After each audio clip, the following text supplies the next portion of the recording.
salut internaute, ça me fait super plaisir d'être avec toi aujourd'hui et le sujet c'est ça.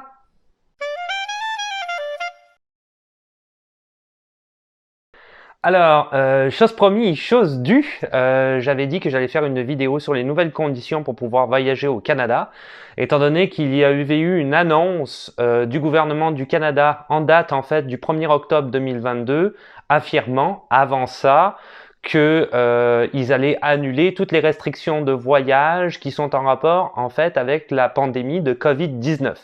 Évidemment, jusque-là, j'avais pris le parti de ne pas en parler tant que c'était pas officiel sur le site du gouvernement. J'avais quand même mis le lien, si tu suis ma chaîne, mes réseaux sociaux, dans l'onglet communauté de ma chaîne. Donc tu pouvais quand même aller suivre avant que je fasse la vidéo si jamais tu allais voyager dans les jours qui viennent. Si c'est pas le cas, tu peux aussi suivre cette vidéo-là. Je vais tout expliquer en détail. Bien évidemment, dans le lien de la vidéo, tu auras le site internet directement en fait du gouvernement pour les conditions pour voyager au Canada, ainsi que le site pour ArriveCan. Je vais parler en détail de l'application ArriveCan aussi particulièrement dans la vidéo, car elle est annulée, mais elle peut être quand même utile. Alors, première chose, quand tu arrives directement sur le site internet du gouvernement que tu peux voir, toutes les exigences fédérales à la frontière en matière de dépistage, de quarantaine et d'isolement ont pris fin le 1er octobre 2022. Donc, c'est officiel, c'est terminé. Il ne te demande de plus rien en théorie par rapport à ça. On va voir dans le détail qu'est-ce qu'il en est réellement. Bien sûr, je pense que tu vas le voir par la suite, un petit devoir de citoyen quand même à respecter. Mais ça, après ça, c'est chacun qui choisit, qui fait ce qu'il veut par rapport à, je te dirais, peut-être les autres qui sont autour. Hein. C'est toi qui prends la décision. Alors, si on rentre dans les détails, ils expliquent que si tu as déjà un rendez-vous pour effectuer, par exemple, un test à l'arrivée au 8e jour, tu peux l'annuler. Alors, comme j'ai dit, tu peux aussi décider de le conserver si tu n'es pas sûr de toi, mais tu as la possibilité, personne ne t'en voudra si tu veux l'annuler. Si tu es dans une quarantaine, tu peux aussi l'arrêter avant la fin de la quatorzaine. Si tu reçois une notification qui te demande de te mettre en quarantaine ou d'effectuer un test de dépistage, tu peux l'ignorer, tu n'auras rien qui va t'arriver si tu ignores cette notification-là. Hein. Tu n'auras pas de souci à l'aéroport ou dans l'avion. Depuis le 1er octobre, la preuve de vaccination n'est plus exigée. Donc, tu n'as plus besoin d'être vacciné pour venir au Canada. Hein. Tu le sais, si tu suis mes réseaux sociaux, avant je l'avais dit, il y avait certains vaccins que tu devais avoir pour venir au Canada, des vaccins spécifiques, parce que c'était des vaccins qui devaient être disponibles sur le territoire canadien. Ce n'est plus le cas. Donc, si tu n'es pas vacciné, pas de problème. Tu peux quand même venir au Canada, il n'y a pas de souci. Le test de dépistage de Covid-19 à l'entrée et à l'arrivée au Canada ne sont plus exigés. Tu te souviens, il y avait un test que tu devais faire 72 heures avant d'embarquer dans l'avion avec ta preuve de test, etc. Bon, ben ça, tu peux complètement... Ça, c'est quand même une très bonne nouvelle, honnêtement. Tu n'as plus besoin, on s'en fout royalement, des tests de dépistage. Il n'y aura pas de sélection aussi comme ça qu'ils effectuaient avant au hasard d'une personne potentiellement par avion. On va prendre quelqu'un au hasard. Il faut que tu fasses un test de dépistage arrivé à l'aéroport. Tout ça, c'est terminé. On n'en parle plus. C'est quand même relativement bien. On va tout de suite rebondir sur l'utilisation ArriveCan parce que ça me tient quand même à cœur. Je trouve qu'il y a quelque chose d'intéressant là-dedans. Donc on rebondit en fait sur l'utilisation de la plateforme de l'application ArriveCan qui n'est plus obligatoire. Tu n'es plus obligé de la télécharger, de la voir quand tu décides de venir au Canada. Tu n'as plus à remplir dans l'application ArriveCan du coup puisque tu n'as plus besoin de l'avoir toutes les informations concernant ton état de santé notamment par rapport à la Covid. En revanche, et c'est ça le point que je trouve très positif avec cette plateforme, c'est que c'est quand même une plateforme qui est relativement pratique honnêtement. Donc en dehors de la Covid, ça on s'en fout, on va le mettre de côté. Tu peux encore l'utiliser pour faire ta déclaration à l'Agence des services frontaliers du Canada qui est obligatoire, hein, donc la SFC, comme ils aiment les acronymes tout le temps, et tu peux le faire à l'avance dans l'avion. Donc ça, c'est relativement bien pour ta plateforme ArriveCan, c'est que tu peux déjà faire ta déclaration en fait des douanes et tu vas gagner, ils le disent sur le site internet et je trouve que c'est quand même bien. Moi, je pense que je le ferai honnêtement, je suis sûr que je le ferai si j'avais à immigrer ou à venir au Canada. Tu fais directement ta déclaration sur la plateforme. Ils disent que quand tu vas sur la plateforme, tu as accès à fonctionnalité facultative de déclaration avancée. Ça s'appelle comme ça, me semble-t-il. C'est comme ça qu'ils disent en tout cas sur le site internet. Tu remplis directement ta déclaration aux douanes et tu gagnes un temps astronomique arrivé en fait à l'aéroport. Donc tu te fais pas chier quoi, c'est déjà rentré et tout, tac tac tac, le douanier y arrive, il regarde, voilà, et il procède s'il y a besoin de fouiller tes bagages ou quoi, ou s'il y a besoin de te poser des questions par rapport à qu'est-ce que tu trimbales avec toi au Canada. Pour l'instant, c'est effectif malheureusement uniquement que dans quelques aéroports, soit un aéroport à Toronto, il y en a deux, il faudrait que tu vérifies. J'ai pas noté lequel c'est exactement, Vancouver et Montréal-Trudeau, ce qui est quand même une bonne nouvelle pour tous ceux qui viendraient au Québec, tu pourras l'utiliser. Cela étant, ils ont dit sur le site internet que prochainement, ils vont débloquer l'opportunité d'utiliser cette plateforme-là pour tous les autres aéroports du Canada, donc Ottawa, par exemple, le deuxième aéroport de Toronto, Winnipeg, Halifax, etc. Donc si tu, par la suite, décides et que tu regardes cette vidéo dans le futur, d'immigrer ailleurs au Canada, tu pourras utiliser la plateforme ArriveCan afin de faire ta déclaration à l'agence des douanes directement dans l'avion. Ce qui est quand même un gain de temps qui est pas négligeable honnêtement, surtout quand tu viens de te taper, je sais pas si tu arrives d'Afrique du Nord ou d'Afrique tout simplement, tu viens de te taper 15 heures d'avion parce qu'il y a eu des changements. Gagner du temps à l'aéroport, c'est pas négligeable entre nous. Même si juste tu viens de France ou de Luxembourg, c'est 8 heures et quelques d'avion, 8-9 heures, t'en as plein les pattes, faut encore que tu arrives ici, tu cherches où est-ce que tu vas tomber, tu connais pas la ville, dans quel hôtel je vais, dans quel Airbnb, peu importe ce que tu as choisi. Ouais, si tu gagnes du temps à l'aéroport, c'est déjà un petit stress en moins que tu peux enlever, c'est pas négligeable. À ton arrivée à l'aéroport, il n'y aura plus aucune vérification de ton état de santé, hein, puisque évidemment la Covid-19, ils prennent plus ça en compte. Le port du masque n'est plus obligatoire, mais cela étant, ils le disent sur le site internet, il est quand même recommandé. Donc ça veut dire que tu n'es pas obligé de le mettre. Si tu n'as pas envie de le mettre, tu ne le mets pas. Mais moi, en tout cas, c'est comme ça que je vais agir par la suite. Je vais mettre mon masque à partir du moment où j'ai un petit rhume, à partir du moment où j'ai quelque chose, en me disant, bon, bah, ça va peut-être éviter de projeter ma maladie aux autres comme ça et de contaminer tout le monde, un petit peu comme ils font au Japon.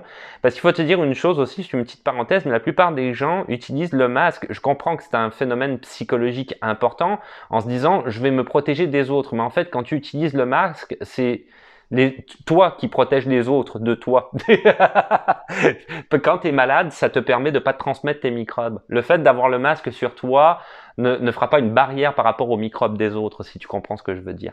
Mais je comprends aussi qu'il y a quand même ce phénomène psychologique et j'en veux absolument pas. Je vois ici des fois quand je fais mes courses des personnes âgées qui mettent le masque et je trouve ça très bien. Je veux dire, je trouve ça très très bien. Au contraire, il y a ce phénomène psychologique en me disant ça me protège un peu. Mais si je suis malade, tout ça pour dire, moi je vais le mettre. Donc si tu es malade, même si tu as le rhume ou la grippe, là c'est pas grave, peut-être mets le masque, les gens te regarderont pas de travers pour ça et au contraire, tu passeras peut-être pour une personne un peu plus altruiste, va savoir. Si tu as des symptômes de la Covid, ils te disent sur le site internet évidemment qu'ils te conseillent pas de voyager. Hein, bon. Si tu les ressens pendant le voyage, par exemple les symptômes de la Covid, tu peux en parler à l'agent de bord qui va, elle, te diriger directement à l'aéroport à ce qu'ils appellent un agent de quarantaine. L'agent de quarantaine, qu'est-ce qu'il va faire? Il va pas te mettre en quarantaine directement, il va juste vérifier. Alors la plupart du temps, c'est une infirmière ou un médecin, j'imagine une infirmière, vu qu'on est en pénurie de médecins ici, qui va vérifier. Bon, on est en pénurie d'infirmières aussi, cela étant. Donc j'imagine que c'est quelqu'un qui est spécialiste dans le domaine médical. Il va vérifier ton état de santé.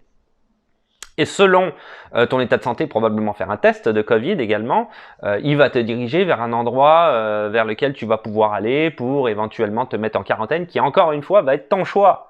Tu ne seras pas obligé de le faire. Il va te donner aussi d'autres solutions pour pas prendre les transports en commun. Donc ça risque d'être aussi aux frais, par exemple, du gouvernement, hein, ici plus particulièrement.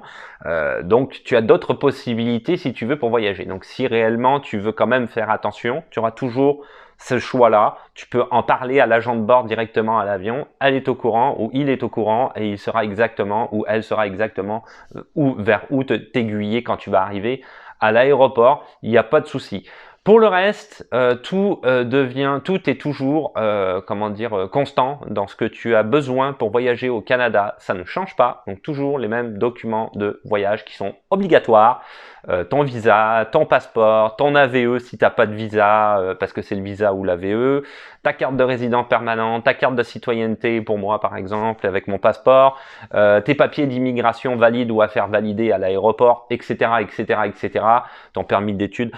tout ce dont tu as besoin pour voyager, pour venir au Canada, que tu as pu avoir dans tes processus d'immigration qui t'ont dit qu'il fallait absolument que tu aies en main pour venir au Canada, et ben t'en as toujours besoin, ça change pas. C'était comme ça avant, ça sera comme ça dans le futur, et c'est comme ça maintenant aussi, ça varie pas, quoi. C'est pas parce que t'as plus la Covid que t'as plus besoin des papiers, ok.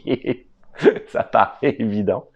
Et pour conclure, évidemment, sur le site internet, tu verras qu'il est écrit que le gouvernement se donne la possibilité de changer ces conditions-là, hein, qui ont été levées, on va dire, s'il y a une évolution de la Covid-19 ou même une autre pandémie, maintenant on ne sait plus, hein, qui viendrait affecter le Canada. Alors à ce moment-là, ils pourraient remettre toutes ces conditions-là presque du jour au lendemain. Hein, c'est selon leur bon vouloir. Donc il faut quand même que tu le saches, ça, peut-être avant de voyager, au cas où, surtout si tu vois qu'il y a, je sais pas, si la Covid, elle ressort par un miracle, bah, ça serait pas un miracle, ça serait plutôt, comment je dirais, une malédiction, dans ce cas-là, hein, nécessairement. Donc si la Covid ressortait par une grosse malédiction, retourne directement sur le site internet où tu trouves le lien dans la description de la vidéo pour regarder si c'est toujours la même chose au niveau des conditions de voyage. C'est à toi, quand même, à t'informer et à savoir ce qu'il en est. Mais peu importe, à l'heure actuelle, c'est ça le détail de toutes les conditions de voyage qui ont été levées finalement pour venir au Canada. Une très bonne nouvelle, on est tous très contents. Et voilà, c'est tout pour aujourd'hui. Donc c'était cette dernière vidéo sur la levée des conditions pour voyager au Canada effective depuis le 1er octobre 2022. Je te rappelle que tu trouveras le lien de ArriveCan, l'application, si ça t'intéresse, directement dans la description de la vidéo, ainsi que le site du gouvernement qui indique c'est quoi les conditions pour pouvoir voyager au Canada. Tu as plein de liens dans ce site-là, justement, au niveau des documents, hein, dont je parlais. Si tu es plus sûr, tu vas taper dans les liens, ça te dirige où est-ce que tu dois aller, si tu es étudiant, si tu es, peu importe, résident permanent. Tu regardes c'est quoi les documents dont tu as besoin, mais en théorie, tu es censé être au courant, tu le sais, c'est toi qui fais ton processus d'immigration, donc en théorie, tu le sais. Là-dessus, tu peux mettre un petit pouce bleu si tu en as envie, t'es pas obligé. T'abonner, c'est plus facile de savoir quand est-ce qu'une nouvelle vidéo va sortir comme d'habitude, mais tu le sais, je veux pas faire de conclusion à rallonge. Les liens, mes réseaux sociaux, Instagram, très actif sur Instagram, donc tu pourras peut-être avoir, je te conseille de t'abonner à mon compte Instagram.